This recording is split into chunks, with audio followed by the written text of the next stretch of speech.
Welcome back to FPL Therapy, the weekly podcast hosted by me, FPL Raptor, where each week we are joined by a different guest. And I'm delighted to say that for double game week 25, we have Clayton. Clayton is no stranger to podcasts. He hosts his own podcast called the Arsenal Bite Size Podcast, the Her Game 2 pod, which does fantastic work tackling sexism in football, and also co-hosts Planet FPL alongside James and Suj. So an absolute veteran, really, of the podcast. He's also a season ticket holder at Arsenal and is also completing a master's degree in sport and exercise psychology. Look at that for an intro. Clayton, how you doing, my friend? Oh no, I need to stick that on the dating apps, don't I? Thank you, mate. How you doing? I'm doing well, thank you, mate. Yeah, like normally I just type out like this person has this YouTube channel and that's it. And I was like, I thought I was like writing your life story though, all of the things that you're doing. Firstly, like we had chatted a couple of times over social media, but you reached out, how long ago was it about the Would master's have degree? been last summer, I think. May, June 2024, I think, around then, yeah. Yeah, and I was saying I normally get a lot of questions about like how to grow my YouTube channel or what do you think about this pick? And it was like about a master's degree in sport and exercise psychology. And if you guys don't know, I have got a master's degree in sport and exercise psychology and I'm doing a PhD now. How's that going? Great. Absolutely love it. Yeah, first of all, obviously, thanks for all the help and No advice last worries. summer. It's one of them, yeah, without going into the life story, career change at the age of 29. So it's always a bit scary. But Suj and James were great behind that as well. Like I mentioned before we went live, Suj has a background in psychology. James has a real interest in that. And I've been working a lot closely with them. And then obviously you spoke to yourself. And when you identify those things that just feels right, where it's like, I'm really interested in this. It genuinely energizes me. And yeah, started the masters in September. Grades are going well, finding it really interesting. It's a lot more mentally taxing than my undergrad, Yep. which again, returning back as a mature student has its challenges. But yeah, loving it so far.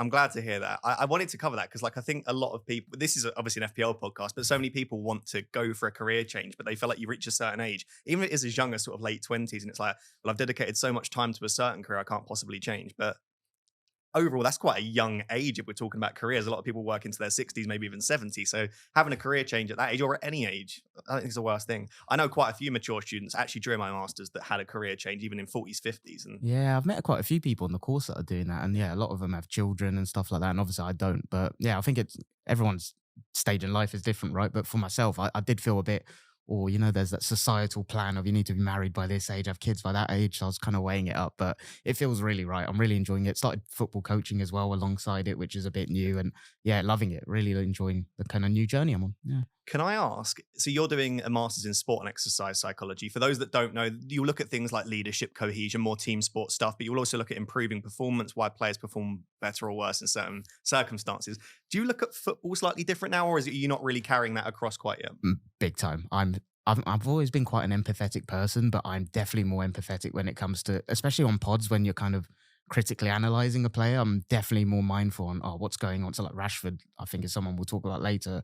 The way I kind of think of him is very different, and even in the performance aspect, I think I've always been quite nerdy when it comes to analyzing football and kind of spotting patterns and stuff. But there's definitely that psychological element that I mean I'm quite new to it, right? I started in September. It's February now, but from the little bits I've learned, yeah, it's something that I definitely apply into. I think the podding and the way I see football, and especially the kids I'm coaching, they kind of range from 5 to 16. So what you teach 5-year-olds, you don't necessarily do to 16-year-olds. So it's great. It's really interesting. Yeah. Yeah, I think we forget that they're humans, not only because obviously in football you're talking about the team and they're so highly paid, but also like we're literally moving little kits around a screen. So I think for FPL managers, we sometimes forget these are human beings that we're essentially expecting to perform in a certain way. So I do think it can be helpful. But yeah, if anyone else has any questions about studying sports psychology, reach out to myself or Clayts, who's becoming the Not expert yet. now. Not yet. Give me another year. I do just want to say this podcast is sponsored by Club, and I have massively upgraded my club recently. And a little hint for later, you could be seeing Club being live and available for you to download very, very soon. So wait for that later in the pod, and a massive shout out to Club.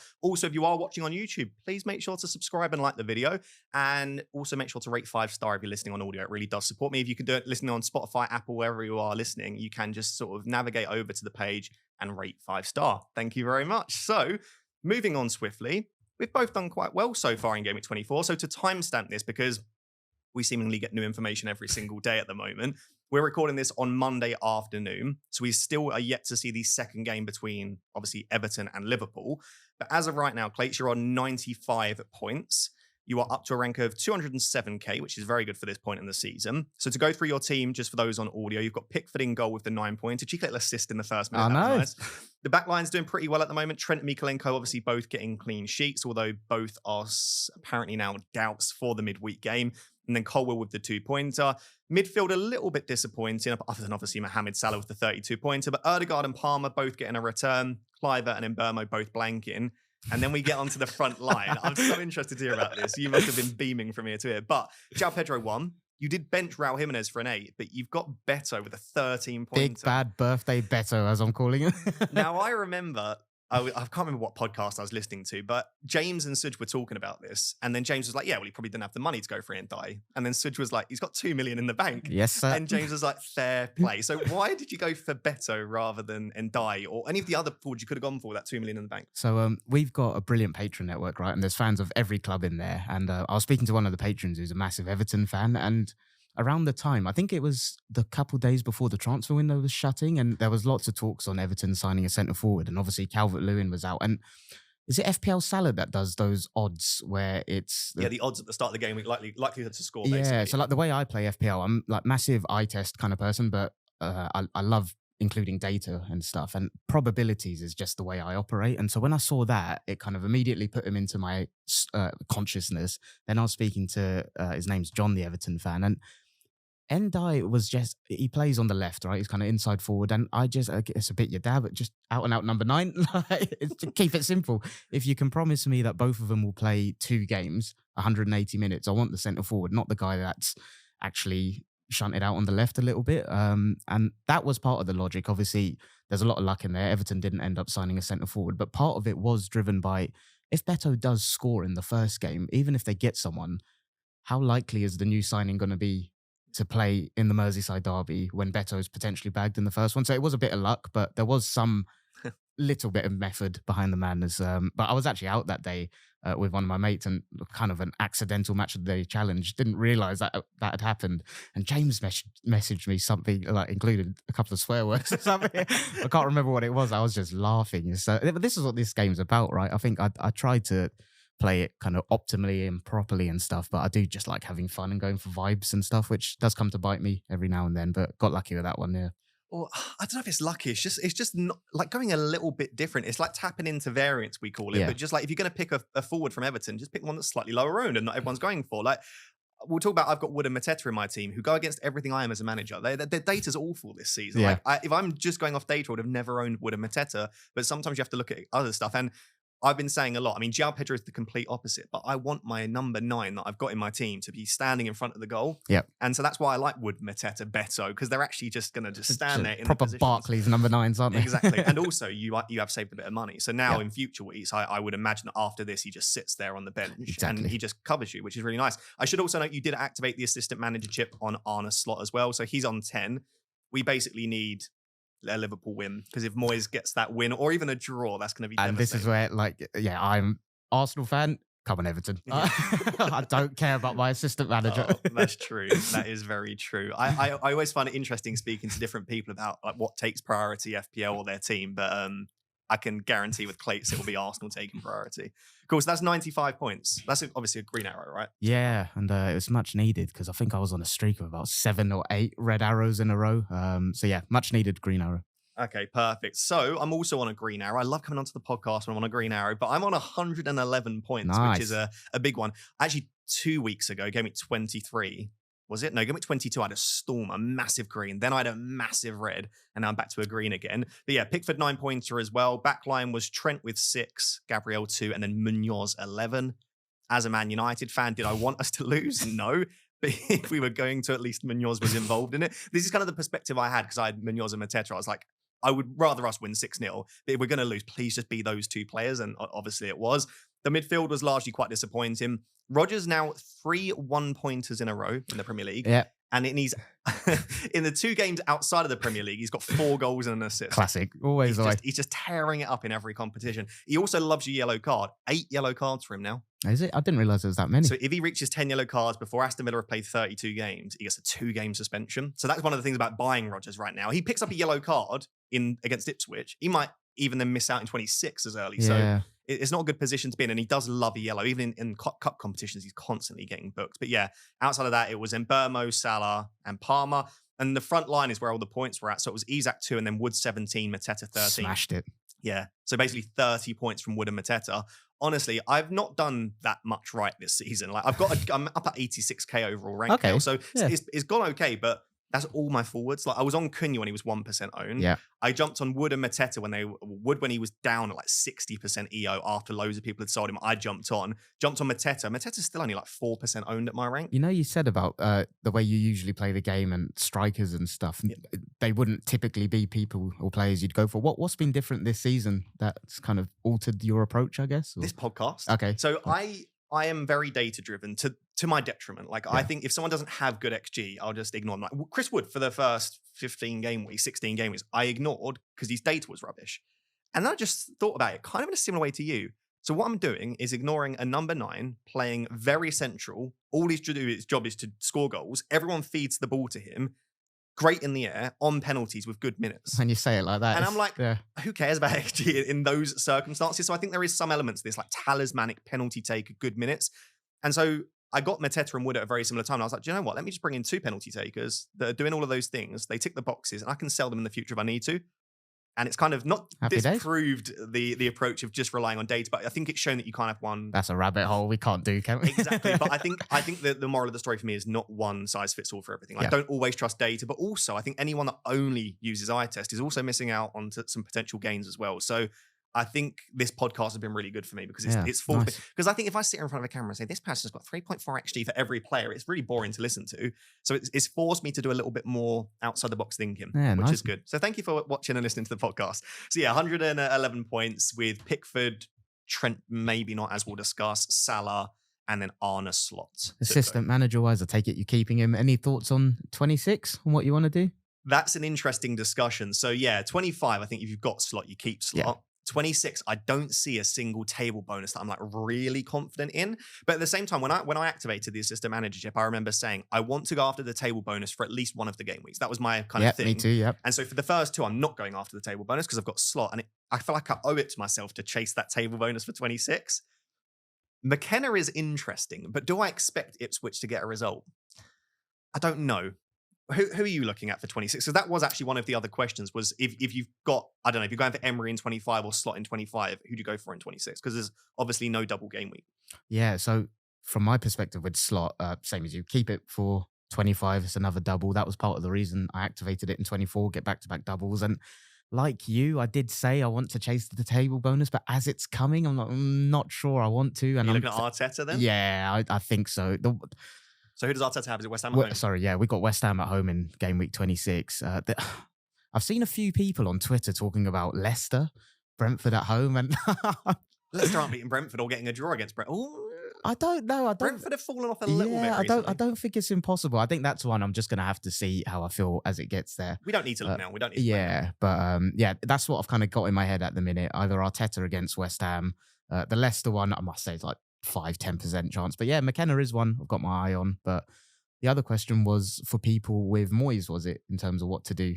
Exactly, yeah. So if you've got David Moyes in your team assistant manager, so I think the obvious way to go with David Moyes is you move to Unai Emery, right? 0.8 rather than 0.5. So you need to find the extra 0.3, maybe a bit underpriced Unai Emery. So you don't have to free up $1 million. Also, almost everyone that has David Moyes as assistant manager is probably already on 3 Liverpool, you'd imagine, for the double game week. So sense. Rather than having to free up $1 million and sell a Liverpool asset and use 2 transfers, why not? Most people have a little bit in the bank, just go Moyes to Emery. The only thing that, like, do we expect Aston Villa to get a result against Liverpool? But I guess if you expected or thought Everton might, why might Villa not, right? It's basically exactly the same for Emery as it was for Moyes. You've got a good home fixture first and then Liverpool at home as the second one. What would you do you think? Obviously, we don't have Moyes, so it's easy for us to sit here and say, but what would you do? Free up the third Liverpool player or Slot or go just to Emery? Yeah, I think if I did have Moyes, I'd definitely look to move it on. I don't think you can keep Moyes for just Crystal Palace. No. Because they're not even getting a table bonus. Exactly, either. Yeah. So where I would go is, I think it would be Emery. I think I mean, do you think they'll beat Liverpool? I mean, everyone will have a different opinion, but talking in probability terms, it's not impossible, is it, at home? And I suppose they only need a draw for 8 points as well. And exactly, then yeah. obviously however many goals they score as well, all the clean sheets. So you could be conceivably getting 10 points from a draw. Yeah, that is definitely where I'd be looking, to be honest. And then again, like if you can do it as a chain move where you then pivot off in 26, because I think Villa have Chelsea at home in that one. So yeah, I think if I was on Moyes, me personally, I would be looking to go to Emery and then move it on in 26 if I could.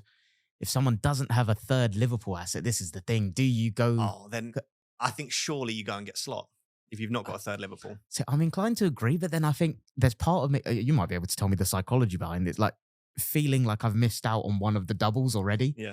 But then I guess, is that any different to thinking of a player? Probably not. Yeah, I do agree.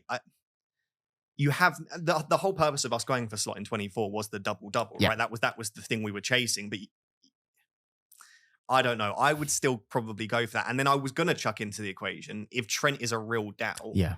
almost everyone's triple Liverpool involves Trent. You've then got two options. Trent to Van Dijk and still go Emery. Yep. Or you do Trent to Kirkes, House, and Aston Villa defender. And then that offers you the route to Slot. So like I know, for example, FPL Harry, fantastic manager. He's going to be playing the assistant managership this week. I would bet my life savings if Trent is out, he's definitely selling Trent down to a Bournemouth defender and going out there and getting Slot. But also that's quite a protective move. Like Arne Slot's effective ownership. I can't believe we're talking about this. I've not even checked it, to be fair. But it was 23%, I think, at my rank, which was around sort of 150k. So let's say it's about 25% in 24. Lots of people then go in 25. Slot's ownership might be up at like 40, 50%. So if you're really happy with your rank, it might be just a protective thing, because if he gets 2 wins, again, it's looking like 20 points.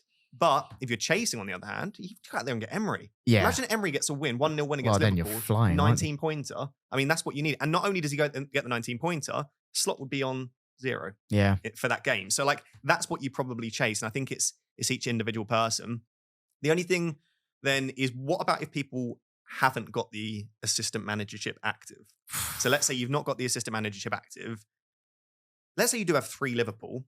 You could just activate on Emery with the money in the bank, or again, you've got the option of selling, or would you try and keep it for a future double? Like we'll talk about the future doubles in a second in terms of when they might be.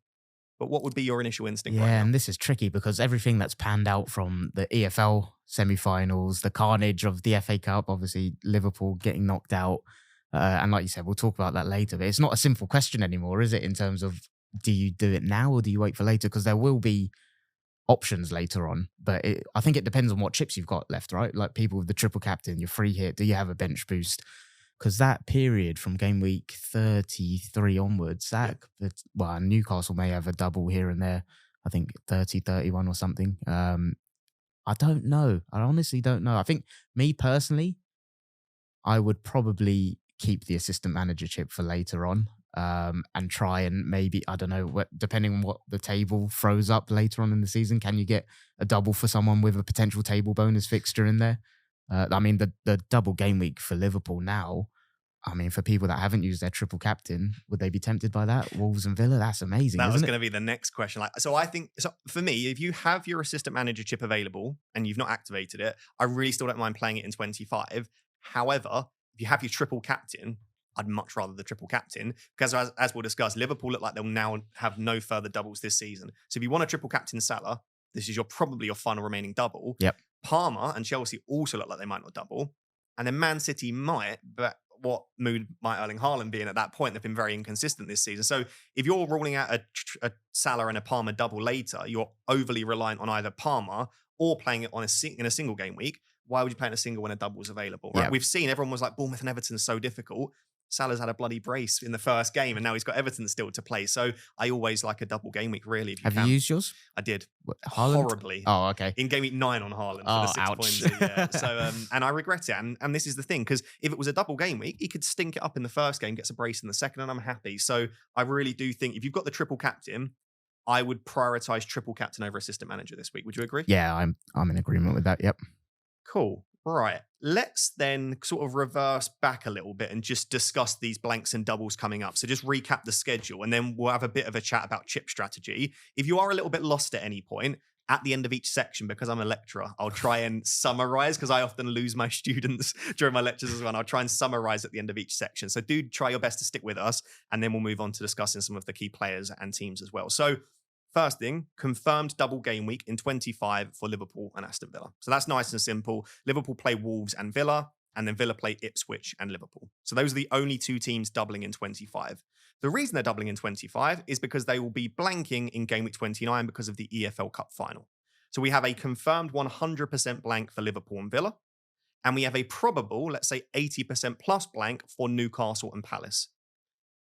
Without getting too technical, the reason essentially we can't confirm a Newcastle and Crystal Palace blank is because if they both get knocked out of the FA Cup 5th round, if obviously Crystal Palace reach it there, then they could technically have their Premier League fixture rearranged for the FA Cup weekend.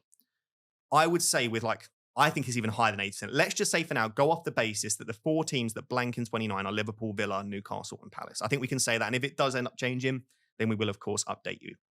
So that's the first sort of thing. It's the double 25 for Liverpool, Villa, blank for Liverpool, Villa, Newcastle, Palace. And as a result, we're expecting Newcastle and Palace to double in 33.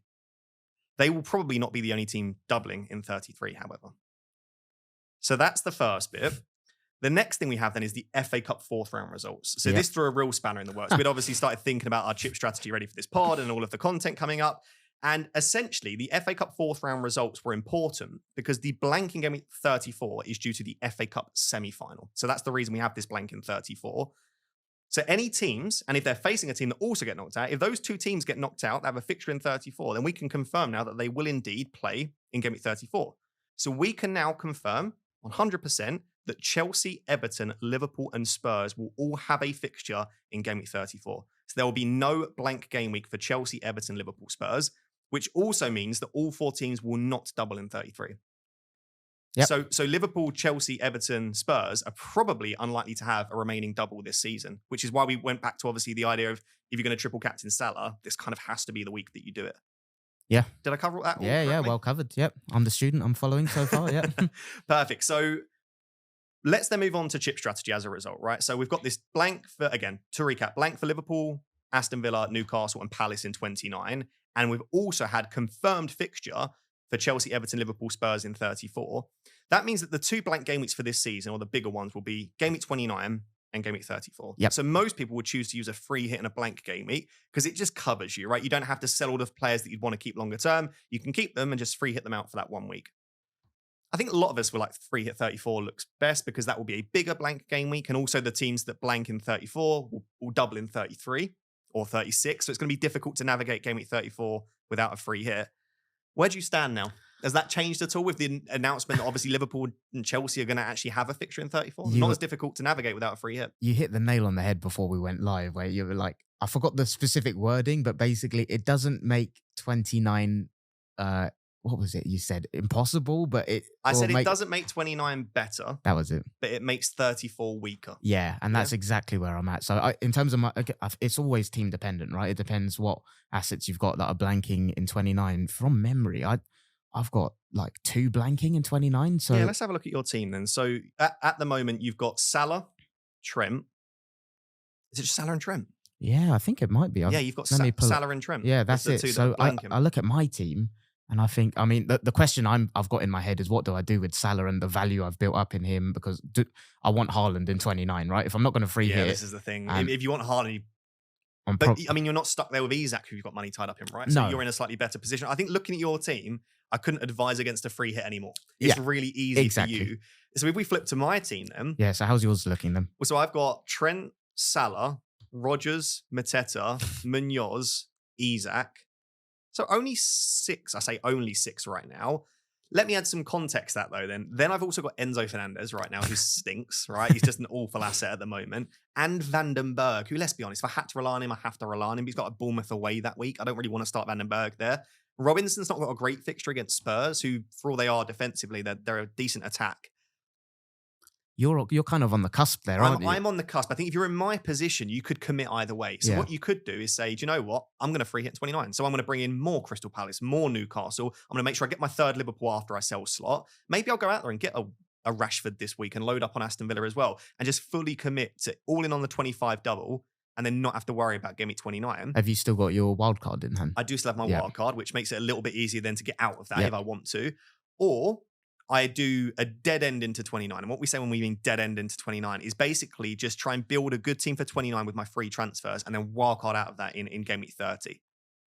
The third strategy, which never would have existed in the past, because you can now carry transfers through a free hit and wildcard, right? So before, if you played a free hit with 2 free transfers, it'd wipe them out. You could just roll right in the lead up to 29, try and get to 5, and then around game week 28, make a decision. Yeah, mini free hit. Yeah, because let's say, like, actually, you go, do you know what? I'm going to save the free hit. Then you use your transfers. Otherwise, you say, actually, do you know what? Game week 34 is not looking that difficult now. I'm going to free hit. Well, then you'd still have those transfers the other side of the free hit. Yeah, so this is interesting. I'm more interested in your thoughts here because, yeah, like I said, for my team, I think decisions made for me based on everything. I think maybe if you've got like 4 or less players for game week 29 that are blanking right now, then maybe it just doesn't make a lot of sense. So how are you assessing 29 versus 34 at this point then with the projected fixtures based on what we know after the FA Cup? Yeah, I think my strategy right now is the third one, which is just if I can just roll over the coming game week. So I was having a look at when the FA Cup 5th round is. It's between 27 and 28. Well, I'm saying the draw's tonight, isn't it? This is going up. So yesterday for people watching this, but yeah, no, that's fine. So tonight for us. So we've not seen the 5th round draw.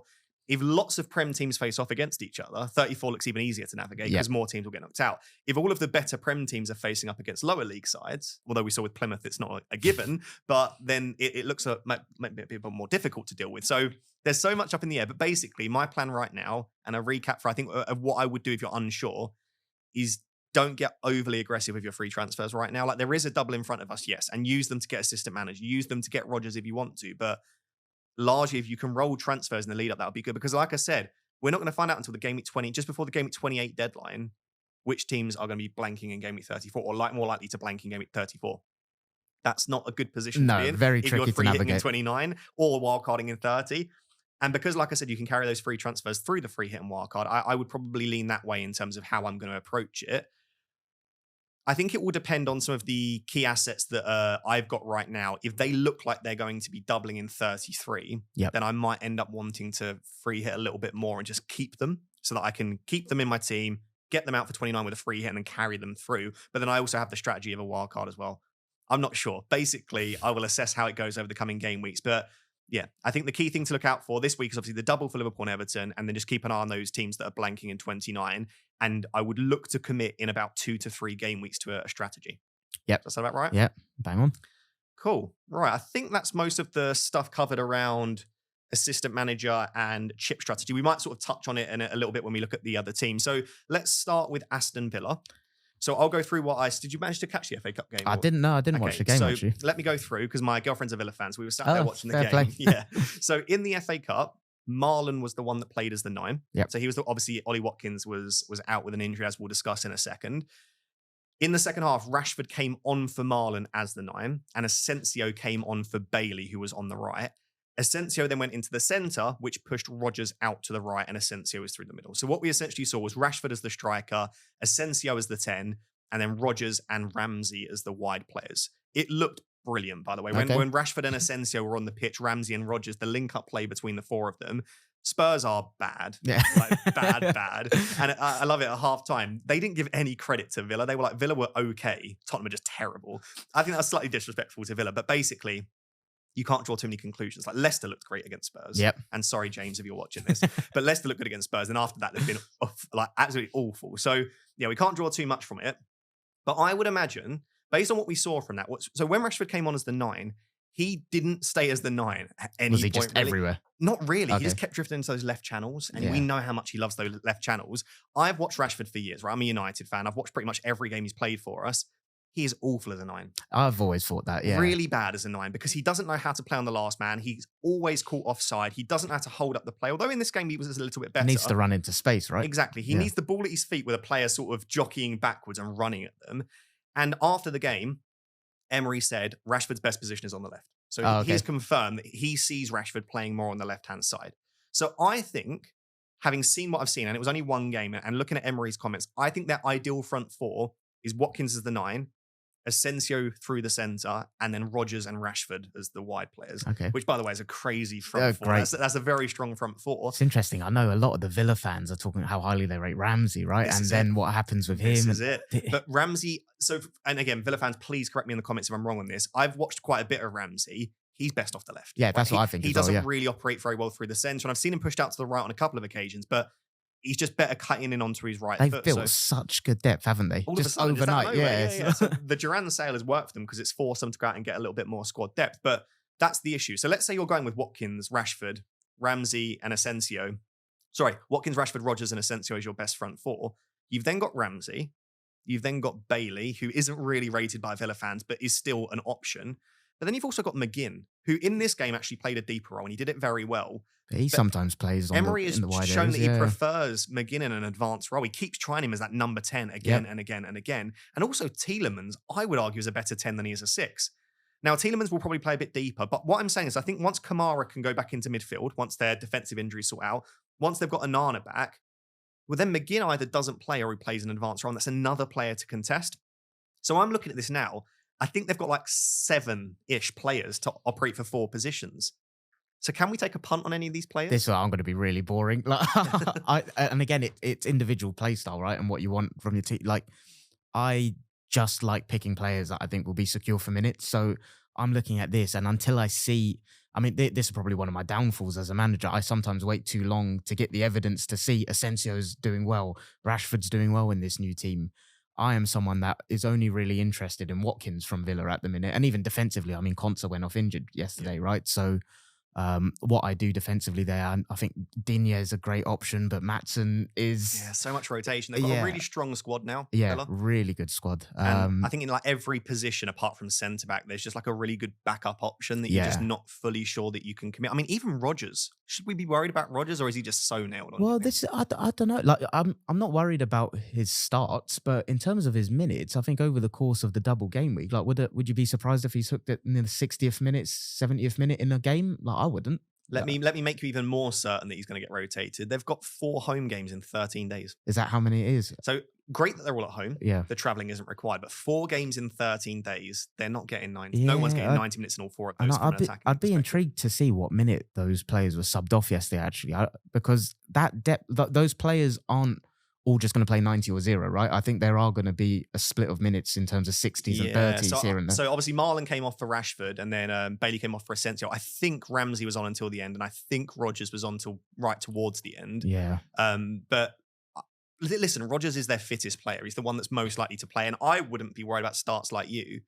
But at the same time, if I just loaded up the lineup against Ipswich and Rodgers wasn't in it, would I be like, wow, I'm massively shocked? So that I would be shocked if he's not in the starting 11. I think so. For people that are on Rodgers, like, don't worry. And again, individual play style. For someone like me, there's enough there to put me off going and buying now personally, just because, I mean, in terms of the pecking order, I think you said Marlon started as the 9, right? So if Watkins isn't there, Marlon will probably start as a 9. Then that trio behind the striker, I just think there's so many options. And yeah, sure, while Rodgers is probably one of the most secure starters right now, given everything that we know, I just can see minutes being managed from the bench during the 180 minutes. That puts me off enough to go and buy him. I mean, so it's Ipswich on the Saturday, Liverpool on the Wednesday, Chelsea on the Saturday, and then Palace on the Tuesday. That's a lot of games in a short turnaround.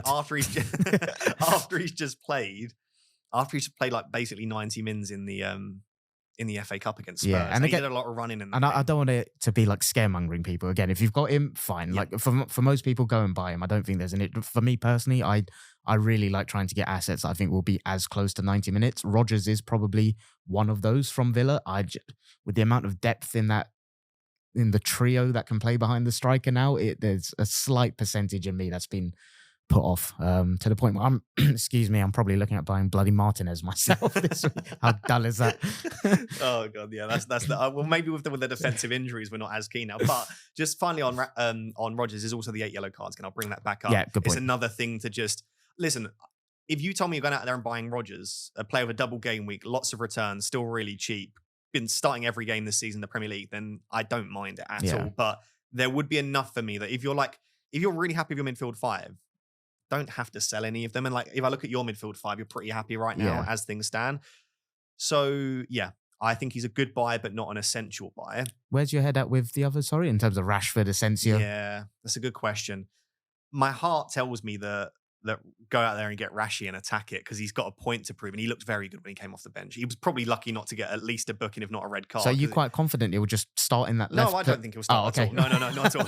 I think he'll start one of the double game week games and come off the bench in the other one. Sure. His fitness isn't quite there, but at the same time, I was expecting him to be really unfit. Yeah. Because he's not played for Man United since like October or September, I think. It's been a while since he's played a game. And even he's not been in full team training. So I was expecting him to be really unfit. He was pressing really well. He had a point to prove, but it didn't look overly shattered. He only played like 30 minutes, but he just looked better than I thought he would. So I wouldn't be surprised if Rashford does start the Ipswich game. Give him that confidence boost, give him the easier game. Will he trust him against Liverpool? Especially if Watkins is fine for that. I'm less sure about that. My head tells me that Marlon's the one that gets the most minutes because he's the one that's been there the longest. Not particularly long, mind you, but he's been there long enough that he's had more training sessions. And he's one that can play everywhere, right? Exactly. He can play on the right, he can play on the left, he can play up top, and he's only 5.5 million. So I think my head tells me Marlon would be the one. My heart tells me Rashford.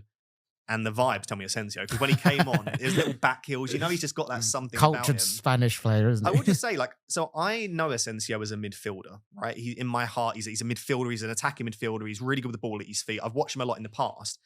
And then my girlfriend, who's a Villa fan, was like, do you think Asensio will play up top because he's a striker? And I was like, no, he's not a striker. Don't be silly. And then I looked at PSG and he's played 10 out of the 12 games this season as a striker. Yeah, that surprised me as well. James and I did a show last week just kind of recapping the transfer window. And I kind of looked into I think the last 50 games, there was like a real healthy split where a lot of it was down the middle. So yeah, that surprised me as well, to be fair. But that then muddies the waters even further then, because let's say that Marlon isn't preferred as a forward, even though I think he did a good job. And let's say Rashford is preferred off the left. Well, then still you've got Asensio that can play as the 9. So even Watkins' minutes when he's fit, are they fully secure? Like, there's just enough doubt there at the moment. And it's great if you're a Villa fan. You're watching this right now and you're thinking, look at this attacking talent.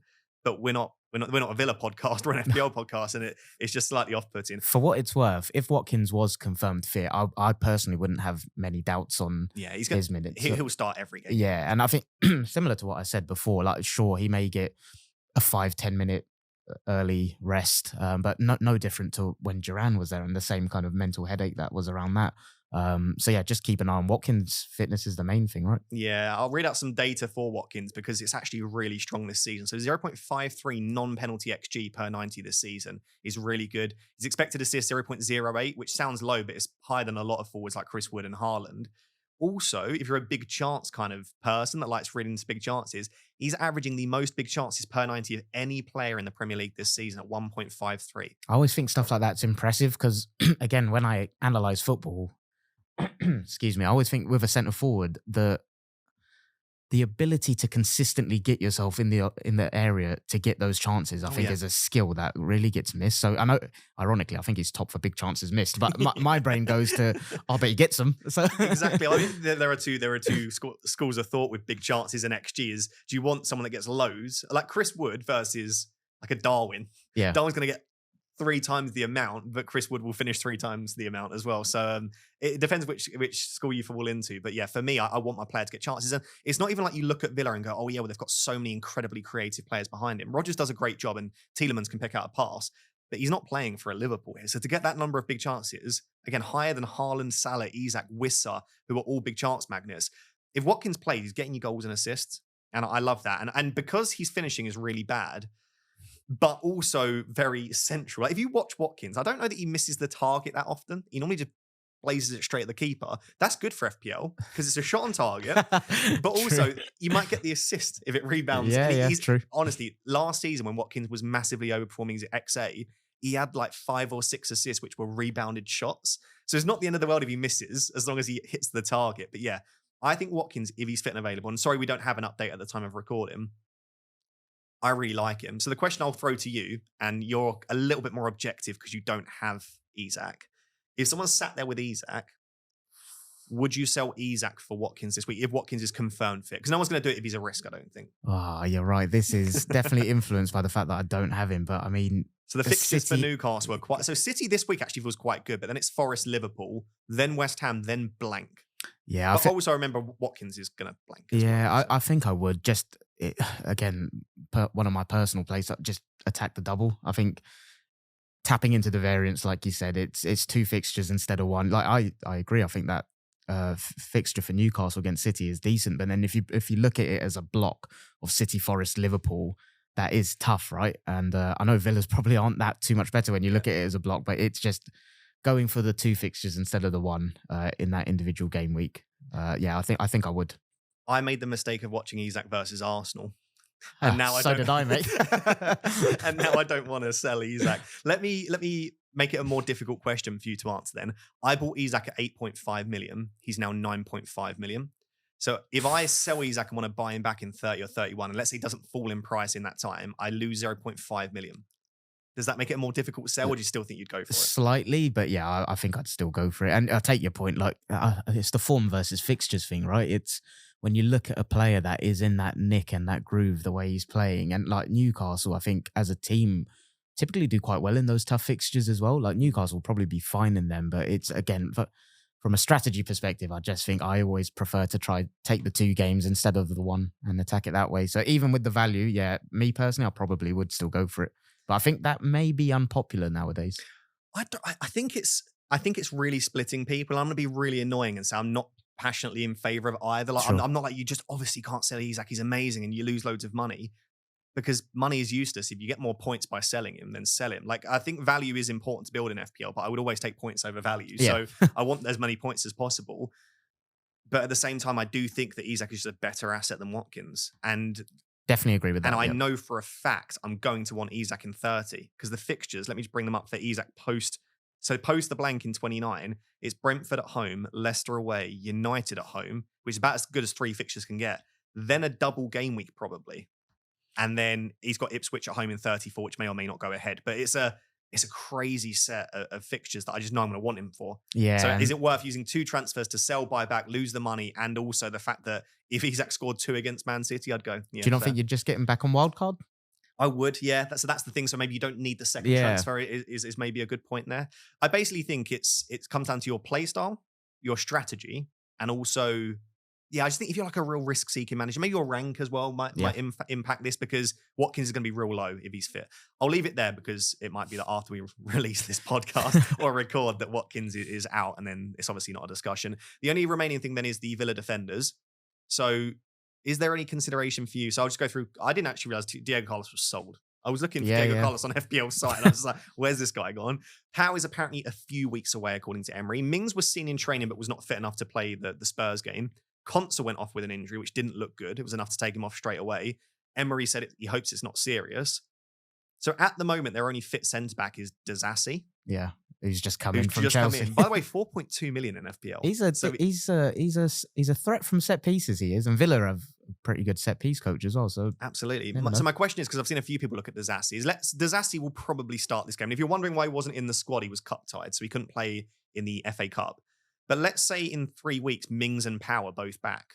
Does Disasi start ahead of those? I don't know. Could start right back? They're both left-footed, aren't they, Mings and Pau Torres? So, well, I think Pau Torres is left-footed. I may have that wrong. But he plays on the left, definitely. So they both play left centre-back. Yeah, so possibly. I don't actually know the timeline of Konsa's injury, but I'm not too interested in that. If Maatsen didn't exist, I'd be all over Digne, but he's so good. His delivery is brilliant. He's on takes set pieces. His data's exceptional. He's good for baseline bonus. Like, Luca Digne is everything you want. And I think the troll status is largely gone. I feel like he's actually delivers.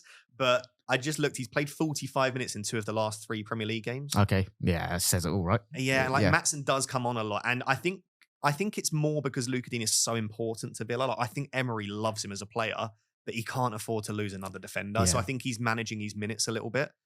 So I just don't know that I could go. I mean, if I was going to go there right now, it has to be Disasi, unless Konsa is fully cleared as fit. And he is only 4.2. Like, for me, let's say I did like Vandenberg to Disasi. If Disasi loses his place, that's fine. Well, stick him on the bench, stick him on the bench. So you said Martinez.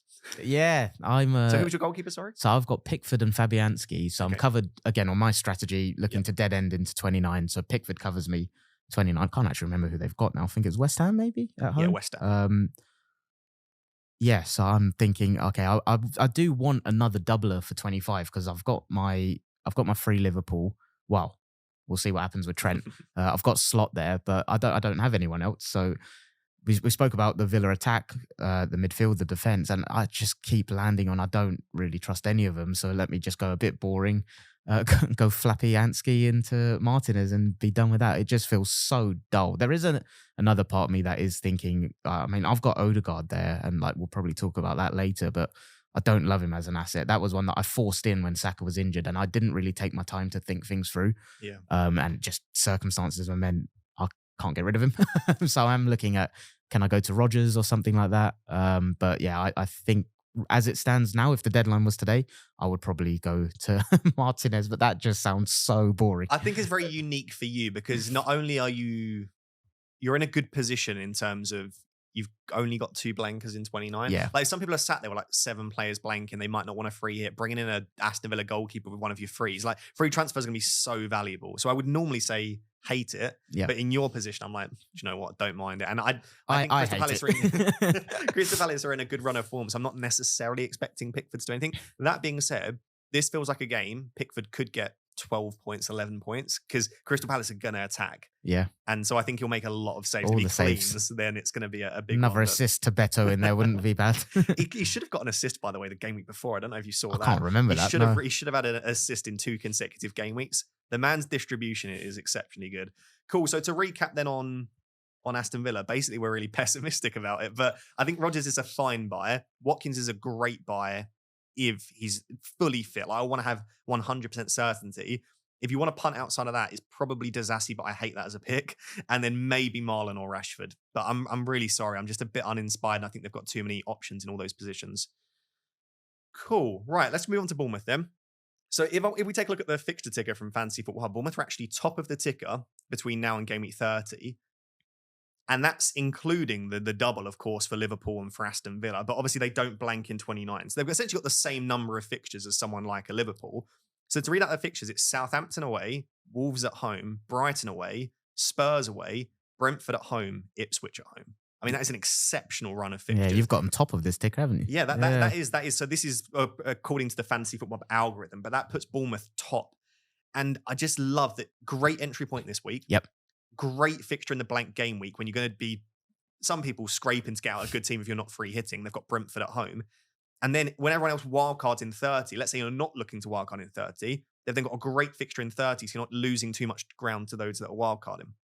Yeah, I just think they're just an exceptionally good option from an FPL perspective. Here's the thing, though. Where do you go, right? It's they've got a few. Well, that was going to be my question. So Dango 5.1 million now, Semenyo 5.6 at the time of recording, and Cliver 5.9. What's your opinion on those three? I mean, I've got a clear preference for Dango Atara. Don't you have Cliver, or do you got? Oh, sorry, I do have Cliver, but if I didn't have any, I really like Atara. And when I had Cliver, I think Evan Nilsson was fit around then, so I didn't have the information at the time. You've had Cliver for a while. Yeah, I've had him for a long time. So mate, I benched his bloody hat trick. No. I was going to ask, did you have him for I got ripped for that, yeah. He was sat nicely first on my bench for that one. But yeah, I've owned him for a long time now. At least you've gained the value in him since he's gone up. Yeah. That must be painful. So the way that I've tried basically explaining who I would prefer in each circumstance. So Dango for outright goal threat. Data is a joke. Like in comparison to Semenyo and Cliver, he makes them look bad. Well, like he's out of position, isn't he? He's mopping up, like Dango's just mopping up all the big chances. He's the one that's in there in the box. Like he's just getting everything. So if you're a data-driven manager, I'd say Dango. Semenyo is the minutes monster. Yeah. They could sign Ronaldo, Messi. Semenyo would still start. Semenyo would start ahead of pretty much everyone in that team. Like he is as nailed on as you can get for an asset in before he gets benched. So for the minutes and for like the long-term security, Semenyo's that guy. Like if you're not sure you're going to wildcard in 30, maybe you're looking at a 35 wildcard, which will be really popular. Semenyo's probably the best long-term hold. And then Cliver, I would say penalties is massive. Set pieces is pretty good. He's done a lot of in-swing and set pieces. And also like he's the best footballer. Yeah. Like if you put them in the same position, all three of them, I would bet my life savings that Clivert's going to finish more chances from that position. So is your preference Semenyo then, out of those three, based on what you said about the security of minutes? No, he's probably my third favourite. Oh, really? Okay, so I don't know. This is such a difference. We had Brad in the previous episode, and we did like a 35-minute chat around Bournemouth, and I didn't leave there feeling any more confident on which one I want to go for.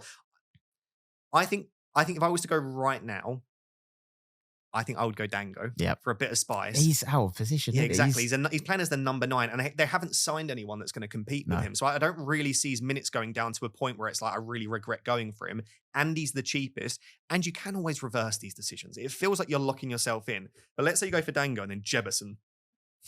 You won't. But let's say Jebison starting games ahead of Dango, then you just sell Dango. Like it's one extra transfer, but I feel like the upside is there. I think Brad last week made it a really good point. It was like, if you're telling me that 2 of these get a hat trick and one ticks along with an assist every week, Semenyo's the one ticking along. Dango and Clive, obviously they've shown they've got that massive ability to just go out there and get you loads of points. So I think if I was ordering them right now, it's Dango, Clive, Semenyo. But then that goes against, when I say I'm a sucker for a penalty taker. Okay, it's like a walking meme on my channel. So I'm just a big penalty taker guy. Like it makes sense, I think. Yeah, you're maximizing your routes to points. And not only is Clive on pens, but he also does take in-swinging set pieces. So I'm passing up a penalty taking player that's got 2 hat tricks this season on in-swinging set pieces with good minutes.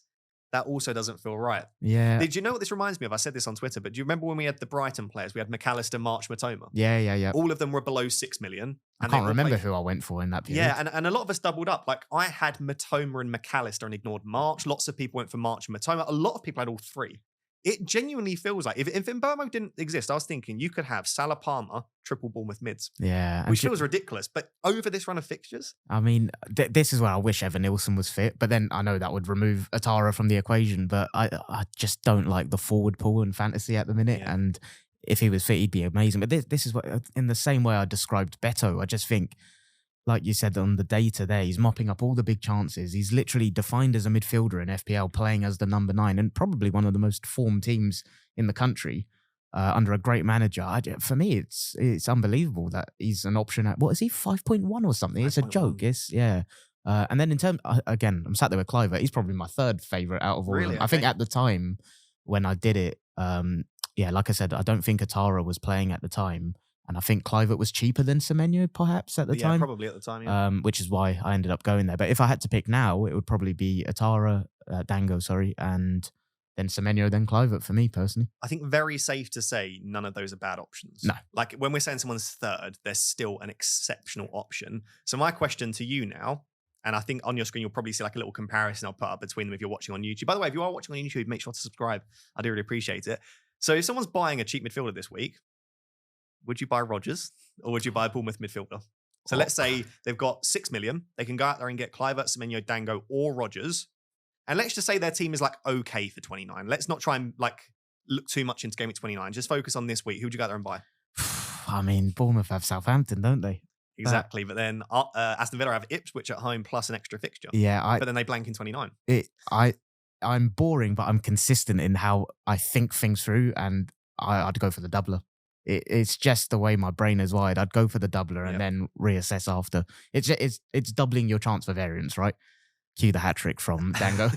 I will say I agree with that in isolation, but then if we do add the context of what your team looks like, I think it is personal to your team. Like if you're sat there with 5 free transfers, only a couple of players blanking in 29, you absolutely go Rodgers. You attack the double. I hope that he does something against Liverpool, got the fixture against Ipswich.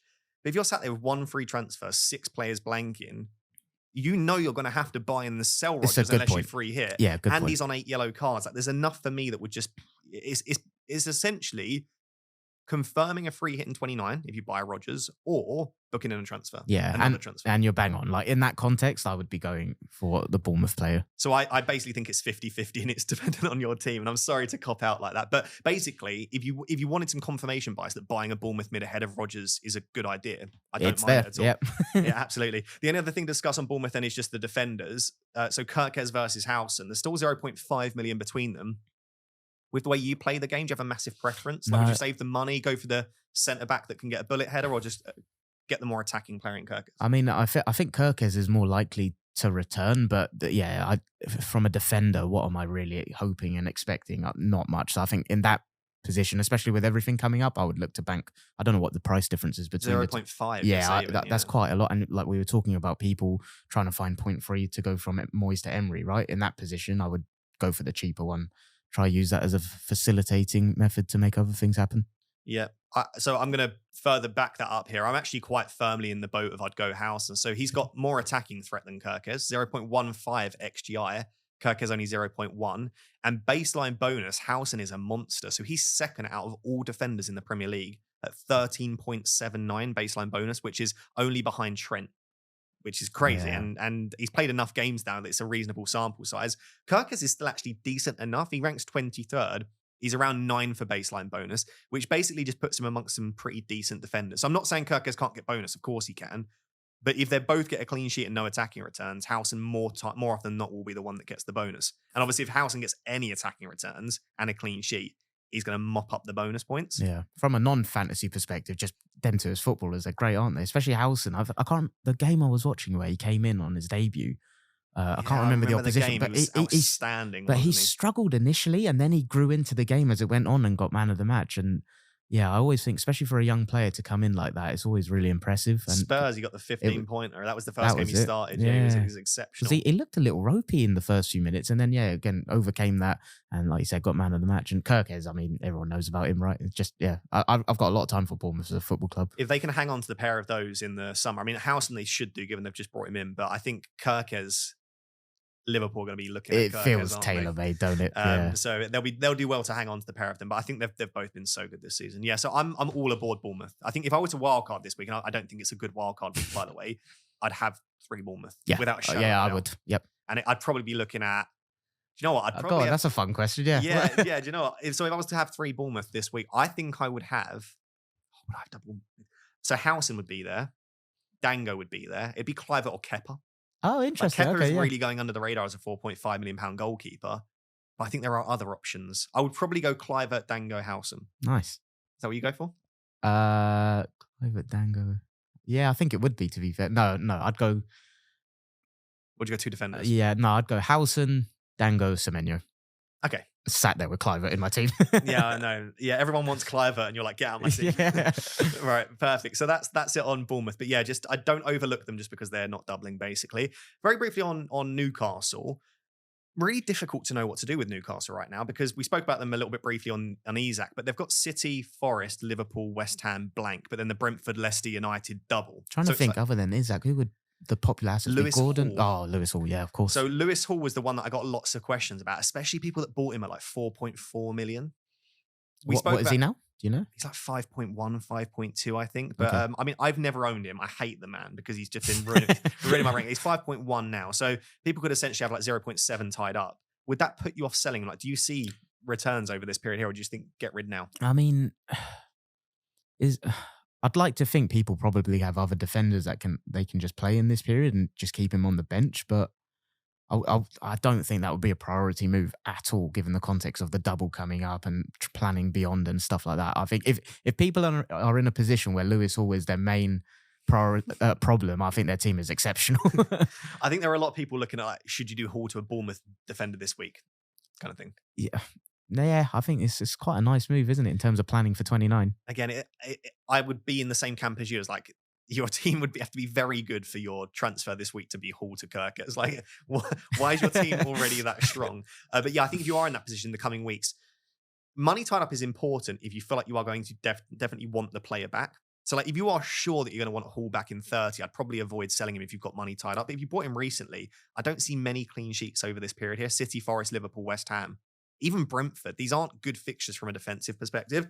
And I think Gordon is also a relatively easy sell right now. The amount of good midfielders. He's a doubt with a knock anyway. That might just give you the bias. Yeah, the confidence that you need to sell him. And we just spoke about Rodgers, Bournemouth mids, and Burmo is still a great asset as well. What would you say in terms of a Gordon replacement then? Would you try and get up to an Burmo? Or do you think just bank that money and go Bournemouth Rodgers?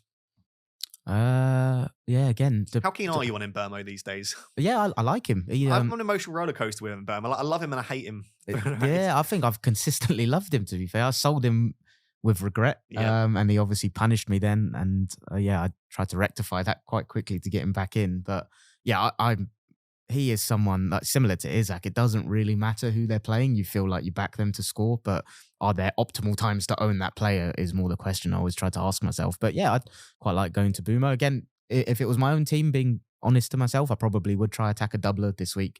But again, I am probably largely influenced by I know I'm fine for 29. Yeah. So trying to take myself out of that headspace, it would be a lot of, okay, who's got the best fixture in 29? Who do Brentford have? Bournemouth away. Okay, I don't love that one. Yeah, it's not. So maybe a good exercise to do if you're not like already really planning and you're thinking, I don't know how many players I have. Just go and work out how many players you have blanking in 29. So Liverpool, Villa, Newcastle, Palace. Again, Newcastle, Palace, not 100% confirmed, but just count how many players you have there. But then also look at your associated players. If you've got like 6 from there, but you've got 2 injured players on the bench, you've got no playing goalkeeper, then it's even worse than that. That might help you start to think about what you're going to do around game week 29. What about you? Uno reverse card. Where would you go from Gordon? Oh, Memo. Yeah. Oh, no hesitation. Straight to him. He's a monster. I think if you've got the money, but I think if you're like having to sell wood to get to Mbeumo when you could just go down to a cheaper midfielder. They're all really good value. Even someone like Ahmad is still fine value for me. Like United suck. They really do. Like we are awful. But at the same time, if we get anything, he's involved. He's taken in-swinging set pieces. He's playing in a more advanced role. Like I still think he'll get. What a talent he is, isn't he? Yeah, brilliant. I feel sorry for him. I wish he could have played in the United team from like 12, 15 years ago when we were actually good at football. I'd love to see him with like Robin van Persie and like, that would be. Oh, you had to bring his name up, didn't you? Yeah, sorry. Anytime with an Arsenal fan, all my mates are Arsenal fans, and I'll bring up Robin van Persie at any opportunity. Right, moving on swiftly and moving on to Arsenal. Not really necessarily a team that I think people are desperate to go up and load on, but I looked at their fixtures. I quite like them. Like Leicester and West Ham in the next 2. Obviously, West Ham are better under Potter, but Leicester this week, great. Forest are a bit hit and miss. They've dropped off a little bit, but then gone and won 7-0. So I just don't know what I'm expecting from Forest. Then it's Man United. Then it's Chelsea in the blank. Then Fulham. Talk to me about the feeling at Arsenal at the moment, because when it seems very toxic and negative on social media, but I don't know if that's just a very small section of the fan base. Oh no, yeah, it always is with Arsenal. Other than the period where I think so here, keep me on a time limit because when I talk Arsenal, I will Take go your off. time. But yeah, other than the period where we kind of had that unexpected title challenge, like our online social media fan base is incredibly toxic, and you probably find it with Man United, right? I think you get that with any big club with a global, worldwide audience. Like you're just opening up. You're opening it up to anyone and everyone to have an opinion. But in terms of what it's like at the minute, I must say there is a massive distinction between, like, I'm lucky enough I've got a season ticket, but the environment and the feeling in the ground versus what I see on Twitter is night and day. Of course, there's people pissed off and frustrated that we've just been knocked out of a semi-final. There is that kind of thing overhanging, like we haven't won a trophy since the FA Cup. But yeah, I think a lot of the stuff you see is predominantly social media. And in terms of what the feeling is, I think you'll find it's probably a bit of refreshedness coming because like the guys have all gone off to Dubai now. I think you spoke about Villa's fixtures in, was it 4 and 13? I think we had 5 and 15 in January and played 9 in total. And it felt relentless, even as a fan. Like, again, it sounds so ungrateful, but like going to all of those games every 3 days, it takes a toll. And especially someone like me, I get very emotionally invested in it. But in terms of what the feeling is now, two-pronged. One is looks like we've lost Martinelli now for a month. So we were light in attack anyway. The window closed. We didn't add anyone. We've now lost someone a few days after the window shut. But then the second part of that is the guys have all gone to Dubai. We're having a break. It became a bit of a meme in terms of Arsenal post-Dubai last year, right? In terms of the run we went on. It was just 1 loss against Villa and 1 draw against City, I think, after that. I don't see us doing that again for what it's worth. But if I look at those fixtures, Leicester, fine. West Ham, take your point. Yeah, improved under Potter. But I think that will be fine. And then what was the others in order? Was it Forest away? and United away, and then Chelsea and Fulham at home after. Yeah, so I think as a group, it's a mixed bag. The one thing I'd say is I think defensively, Arsenal will be fine. I think structurally, we're very well drilled. Offensively and going forward, I do think we'll see us score more goals and look a little bit more refreshed because of this break. But post Saka, I wish I checked this actually. I want to say there's only been 1 game where we've scored more than 2 goals, which was maybe Brentford. Palace, I think I remember. But that was the one where Saka went off injured. Of course, yeah. And there's been a couple of games in that. I mean, the obvious one I've just missed is the bloody Man City one. But I mean, while I love that, what was that a game where we created 5 clear goal scoring opportunities? I'm not sure. There are a couple. Yeah. So offensively, I think Havertz is fine, but What about Wanyeri? Because he's the one that's interesting to me at 4.5 million, especially if Martinelli is out. I mean, you must love him. Oh, yeah, of course. I think similar to how you probably feel about Ahmad, right? There's nothing better than seeing an academy prospect come through and really make it his own. But I think Miles Lewis-Skelly's ironically the one that has impressed me even more, to be honest. Wanyeri's been the one, because I actually go and watch the under-21s at Boreham Wood quite a bit, so I've seen these two before. And Wanyeri was always the one, every age group, everyone was talking about, like, there's a guy at Tottenham, Mikey Moore. Everyone has been aware of him at every age bracket, and it was the same with Wanyeri.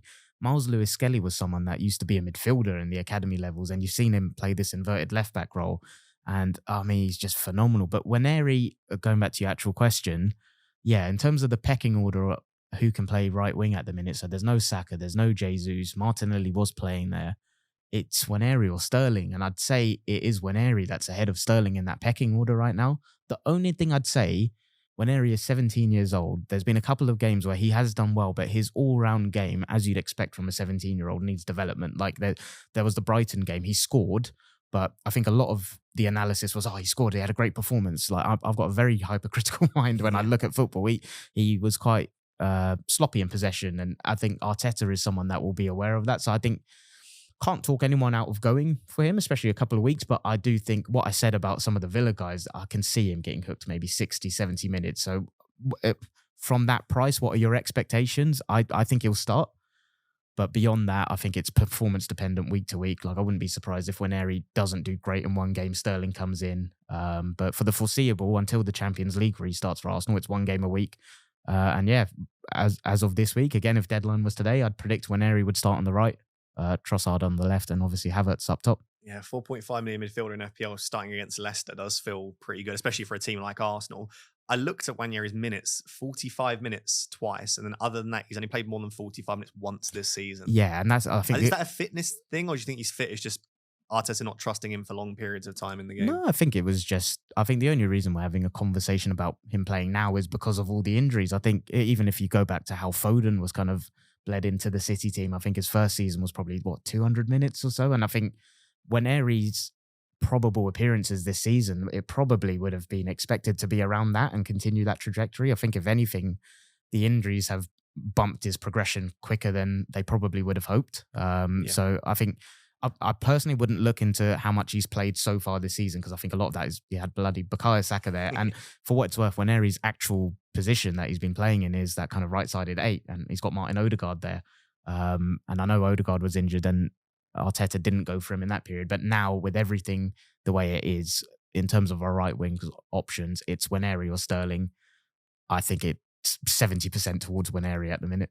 Okay. And then we do have a bit of positive news for Arsenal fans, is that Saka's expected back at the beginning of March, I think it is. Saw that, yeah. Which is blank game week 29.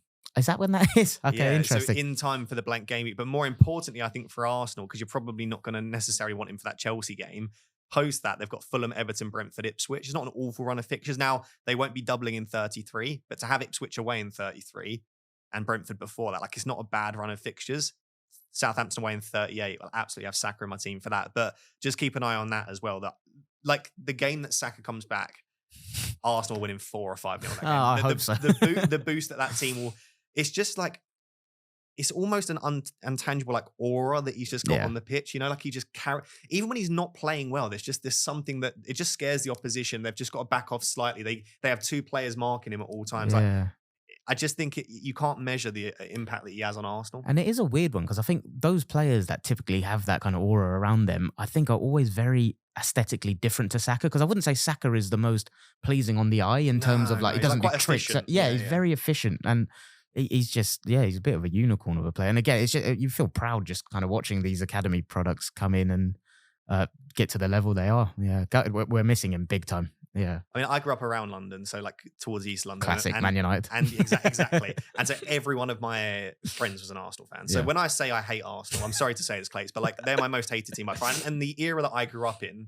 was the competition between Arsenal and United, right? So proper rivalry. I couldn't hate Arsenal more, but I couldn't love Saka more. Yeah. Like, how can you hate that man? Like, his attitude on and off the pitch, the way that he plays, the effort. I just think he's an exceptional footballer. Like, when, you know, the whole is Saka world class, I couldn't say with more confidence that he is world class for me. Like, I just don't think there's even a conversation around that. So I want him back in the Premier League, because I think it's a worse league when he's not in it. But I think that will be a massive boost when he comes back. So I think if you can get through the next, what is that? So that's 4 or 5 more Premier League games without him. Yeah. You can get 4 wins there, maybe a draw or something like that, and then have him back for that run in. Fingers crossed, yeah. And Liverpool drop a few points. So did you think you're in a title challenge or? I mean, it's not over till it's over, but yeah, I think it's incredibly unlikely that we'll do it. And again, I just think with everything that we've got at the minute, we'll fall short in attack. I think there'll be a couple games similar to the Everton one where we're banging on the door in the right areas, but don't really break it down. There'll be a game where, again, like Newcastle in the first leg of the semi-final, we have a couple chances, don't put them in the back of the net and then get done. And yeah,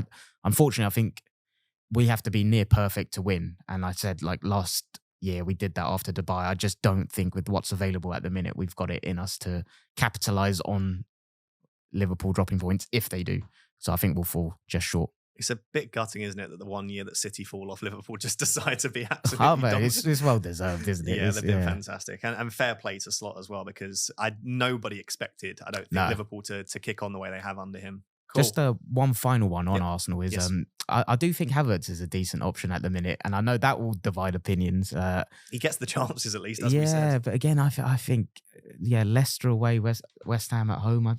I mean, I was actually originally looking at, can I do him for 2 and then Jackson for 2, and I forgot who Chelsea's fixtures were, but I remember looking at a block of 4.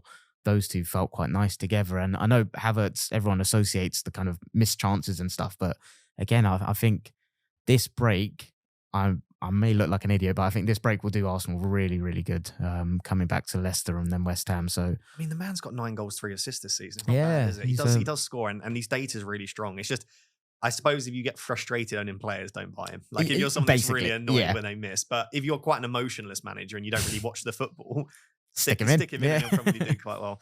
Cool. Right. I'll turn the laptop away from you slightly. So what we've basically got now is some quick fire questions. Most of these we've already covered, but it's just some sort of quick fire to remind people, go on socials and stuff like that. So I'll say maximum 10 seconds per question, but if you want to just go straight at it, you can also do that as well. Cool. Would you sell Isak for Watkins if Watkins is fit for GameWeek 25? Yes. If you owned Moyes, would you take a -4 to get Slot or go to Emery for free? Emery for free. Dango, Semenyo or Cliver if you can only choose one? Dango. Strong. Bournemouth midfielder or Rodgers to buy this week? Rodgers. Take a punt on Rashford for the double, or is it too soon? Too soon. And then free hit 29 or free hit 34 as things stand. Oh, so this is my cop-out one. This is team dependent, blah, blah, blah. I'd go free hit 34. I think it's looking like there'll be more blank fixtures in that one than 29. Perfect. Good. That was very good. I agree with pretty much all of those. Very nice. So guys, as you'll probably know by now, this podcast has been sponsored by Club, the wonderful free-to-play fantasy football mobile game. It's been a little while since you've seen my club, so I'm going to update you now. And do check out the link below. I'm not sure if I'm allowed to tell you the exact date, so I won't do that. But just know that very, very, very soon, you will be able to download Club yourself. And if in some countries, you can already download it. So click the link down below, check them out. But this is the way that my club looks as things stand. And like I said, it's been a few weeks since I've updated you. My front 3 is Salah and Isak. Like, what is that about? It's beautiful. The midfielder, Fernandes, Eze, McAllister, Soboslai, Ahmad. I've even improved the midfield. Finally, if you've been an OG viewer of FPL Therapy, I've been saying every week I want a better midfield. It's just looking pretty good. What that means, Clayts, is that there's no pressure on you to get me anyone good. So what we do each time is we ask our guest to basically meet with our agent, who is Manny. They press the meet now, see what player they can get, and then we put them on the leaderboard. So I'll pass you the phone there. Like I say, all I need you to do is click meet now. I won't look, and then you can... Is it a good player? It's the first thing to know. Let's have a look. Oh, no. I mean, you did say there's no pressure on me, so it's stinking. What's the rating? 79. That's not the worst rating we've had.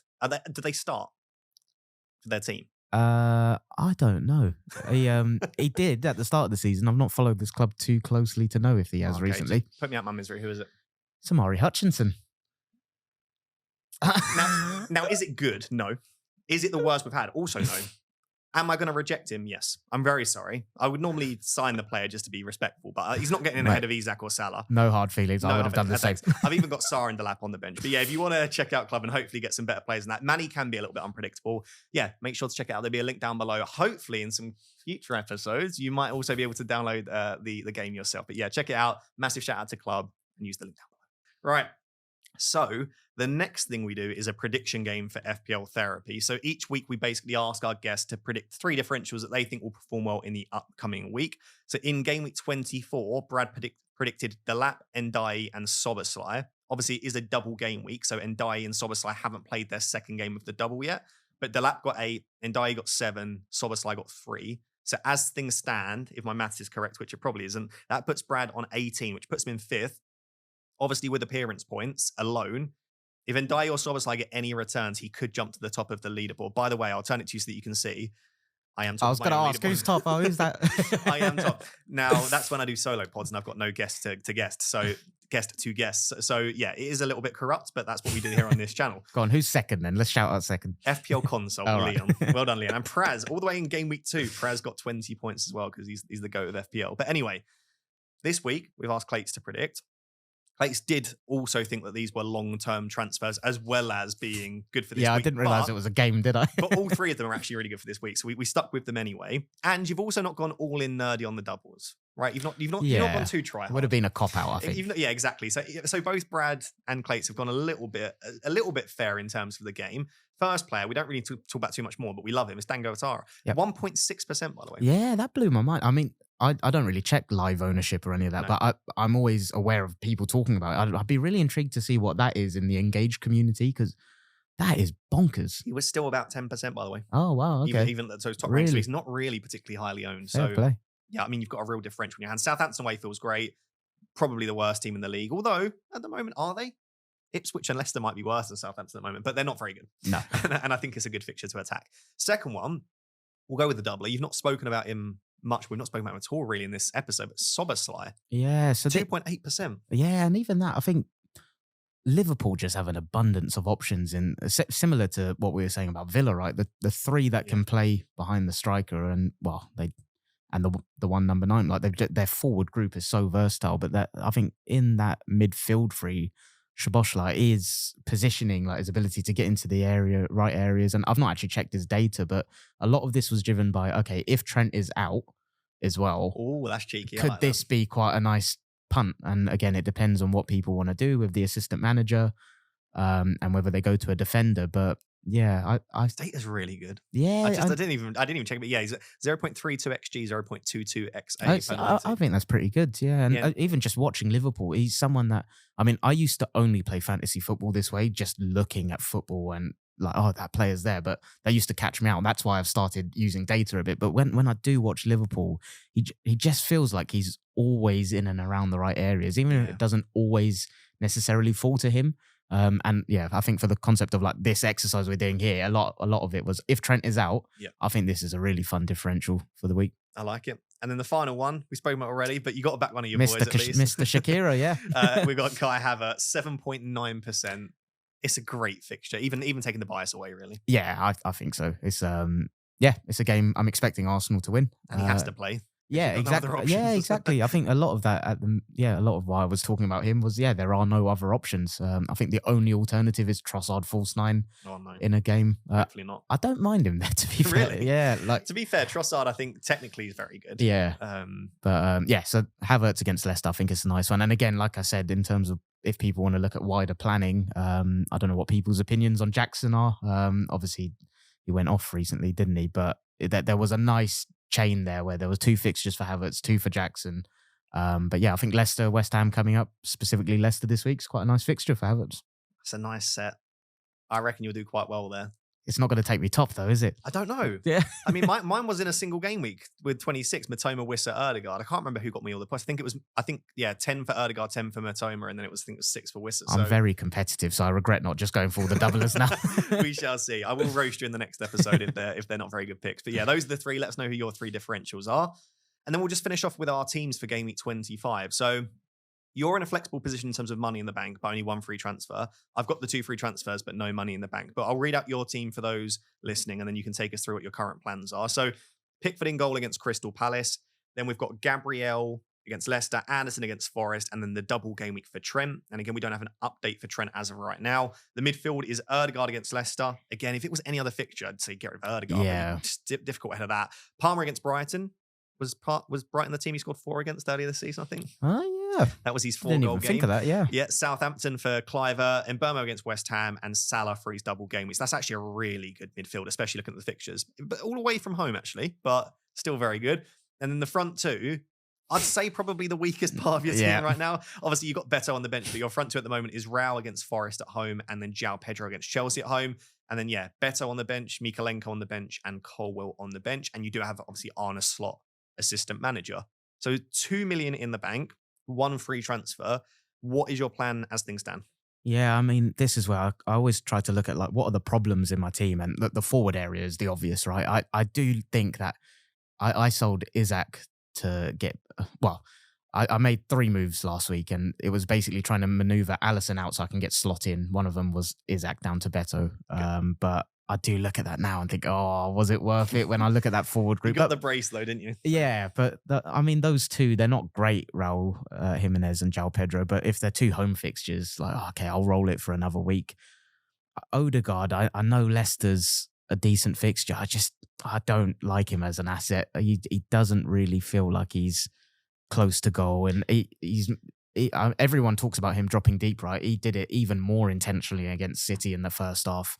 And in Girona, I think it was, in the Champions League as well. So I am genuinely considering just having a bit of fun and just going Odegaard to one of the doublers like Rodgers for this week. If I bottle it, I will be doing the very dull goalkeeper change of Fabianski to Emi Martinez. But you think you'll be attacking this double? You think you'll bring in a... I'm 100% going to bring... Well, not 100%. I'm very likely to bring in a doubler. It's just whether I go boring or fun. Any temptation to just go for someone like a Mateta or a Wood for your forwards, or do you just think it's just not worth the transfer? A bit unexciting for you? I wouldn't be opposed to it. Just... Wood is someone I've not actually owned him all season. Yeah, I didn't for a long period. I'm just like, what am I doing? And you've got Anderson in your team, so when Chris Wood scores again, yeah, exactly. So yeah, I guess the one thing I probably need to be aware of, to be fair, is Trent. Like, we'll get the information. Oh yeah, of course, yeah. From midweek against Everton. So obviously that I may be forced into a move depending on the availability. Do you think you just got like Trent to Van Dijk or Canate? I think so, yeah. Which way would you lean at the moment? I guess you've got money in the bank. So. I'd probably go Van Dijk, to be fair. Yeah. But yeah, that's a bit where my head's at the minute. Strong team though. It's all right. It's just those 3 forwards. Yeah, eventually going to want to transition. I'm very much looking forward to getting through to 29 and wildcarding and kind of like I said, there was that period of, honestly, I think it was 7 to 9 red arrows. It was brutal, and you then start to overthink everything you do. I was up to 15k at one point, and then those red arrows hit. So yeah, looking forward to getting through to 29. But yeah, for this week, I'm going to try get a doubler in. Depends on Trent's fitness where I go, I guess. It's a nice team. Yeah, I think eventually Odegaard down to just invest more money into the forward line. And I think you'll be there. Very nice. How are you set up? I'm okay. In fact, I mean, I'm in a pretty good position. I could do anything from using both to free transfers to just rolling, but I've got Pickford in goal as well. Fairly happy there. Back 3, honestly, at the moment, good. So Gabriel against Leicester, Munoz against Everton at home, another good fixture for Crystal Palace. And then I've got Trent as well. Midfield is Salah, Mbeumo, Rodgers with the double, and Palmer. So it's a good midfield 4. And then I've got Isak, Wood, Mateta as my front line. That front line's been doing so well for me. But like this week, Wood's got Fulham. Fulham, I think, are a really good team. Isak's got City. I don't mind it. I think it is a good game for him. I think people are blowing out proportion of how good of a game it is for him. Yeah. I don't know. I think it's fine. I've got Enzo, Robinson, Vandenberg on the bench. I think Enzo is the big issue in my team. Like, if I was to look at all 15 and say, what do I do with this team? Enzo's the one for me that I probably need to sort out. I had 0.2 in the bank. Dango was 5. I could have just gone Enzo to Dango. He's gone up 0.1 now. That's annoying. So yeah, I can't afford that. And to be honest, it would have just given me a benching headache this week anyway. So I'm quite glad I'm not able to make that move now. I've obviously, I should say, got Arne Slot activated as well. I think for me, if Trent's fit, I think I roll. Yep. Because I just don't think I need to make a move there. And as I said, because I'm not in your position for game week 29, at the moment, I don't plan on free hitting. I need to start thinking about 29. And so I think rolling the transfers to try and get to 4 or 5 to then start prepare for game week 29, that's probably the best strategy for me. Yeah. Because the thing is, like, Munoz, Mateta, I don't want to sell now because I've got really good fixtures up until. So I probably want to sell them closer to 29. And same with my Liverpool assets. So I don't really want to sell them right now. So I think if Trent's fit, that's what I'll do. If Trent's not fit, it's either Trent to Canate or Van Dijk, nice and easy. Or I have looked at the possibility of doing Trent down all the way to a cheaper defender and then going and getting Wood to Watkins. Oh, that's nice. I think I can, at the moment, just afford Trent to Konate, Wood to Watkins, but I might end up getting priced out of that. Do you have a preference? Like if he's confirmed, if Trent's confirmed out, Watkins confirmed fit. If Trent's confirmed out, Watkins is confirmed fit, I think Trent to Konate and Wood to Watkins would probably happen. That's really nice. But then I hate selling Chris Wood because he's so scary to not own, and he's done so well for me. The other option I've got is actually pivoting to Gakpo. Feels a little unnecessary, but what I would do instead is Trent to a Bournemouth defender and then Wood to Gakpo. So I basically pivot my Liverpool position to the attack because I think that's where Liverpool are so strong. So it all, again, hinges for me on the Trent update. If you have an update at the time of listening to this, then basically I'll sell Trent if he's out, obviously. But if he's got a chance of being fit and available, I might just keep him. What do we do if he's like touch and go? And that's a real possibility, isn't it? I think that's what we'll probably get as the update is he's been in training, he might be okay. Does he start both? I hadn't considered that because this was the point we probably should have spoken about as well, right? Bradley wasn't in the FA Cup squad.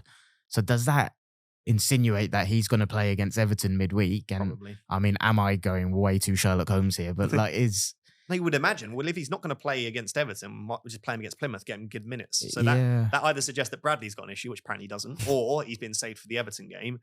So if Trent doesn't play Everton, I might not risk it. I might just get rid. But imagine you get rid of Trent and he starts playing with the double. And that's, I mean, what are the different scenarios that we can see?